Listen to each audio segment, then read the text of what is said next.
आज हम संधिगत रोग देखेंगे। आचार्य सुश्रुत ने 9 बताए हैं, आचार्य वाग्भट ने भी 9 बताए हैं।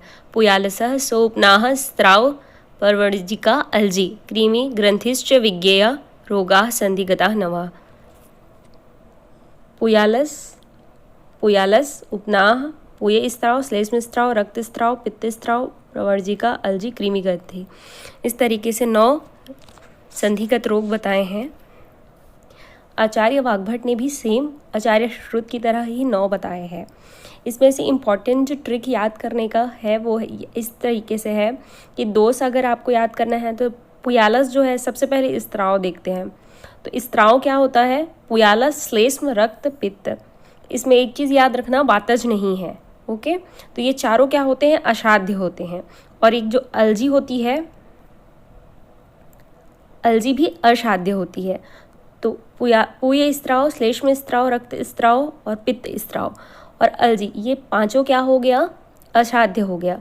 अब केवल और केवल जो पुयालस है वो वेदन से ठीक होगा, उपनाह जो है वो वेदन से ठीक होगा और प्रवर्जिका जो है उसमें छेदन कर्म करेंगे और क्रीमी ग्रंथि में भेदन करेंगे। तो ये 4 हो गया साध्य व्याधि। अब ये 5 तो अलग हो गए असाध्य। दोष भी याद हो गए कि भाई पुय स्त्राव सन्निपातज है, बाकी श्लेष्म स्त्राव है तो श्लेष्म होगा, रक्त स्त्राव है तो रक्त होगा, पित्त स्त्राव है तो पित्त होगा। अब आते हैं अल्जी। अल्जी भी सन्निपातज है। अब देखते हैं कि बाकी सब में कॉमन क्या है। सबसे अच्छा याद करने का है उपनाह और क्रीमी ग्रंथि। उपनाह में भी भेदन करते हैं, क्रीमी ग्रंथि में भेदन करते हैं और दोनों कफज है। तो दोनों कफज है तो इसलिए यूके कफज प्लस भेदन, ये ट्रिक हो गया उसका। स्त्राव और अल्जी तो असाध्य हो गए और अभी हमने देखा कि उपनाह और क्रीमी ग्रंथि जो होता है वो कफज है और भेदन सिद्ध होता है। अब 2 चीज़ याद करना है, एक तो प्रवर्जिका है जो कि रक्तज है और जिसमें छेदन करना है, और पुयालस जिसमें सन्निपातज होता है और उसमें वेदन मतलब पंचरिंग करना है। ओके, अब एक चीज़ इंपॉर्टेंट है, ये 9 का 9 याद करना है, बट एग्जैक्टली ऐसा होगा कि जो देखो वातज इसमें किसी भी 9 के 9 जो डिजीज़ है उसमें वातज एक भी नहीं है।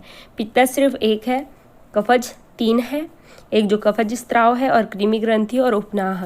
तो ये इस तरीके से याद करने से पीजी में हेल्पफुल रहेगा।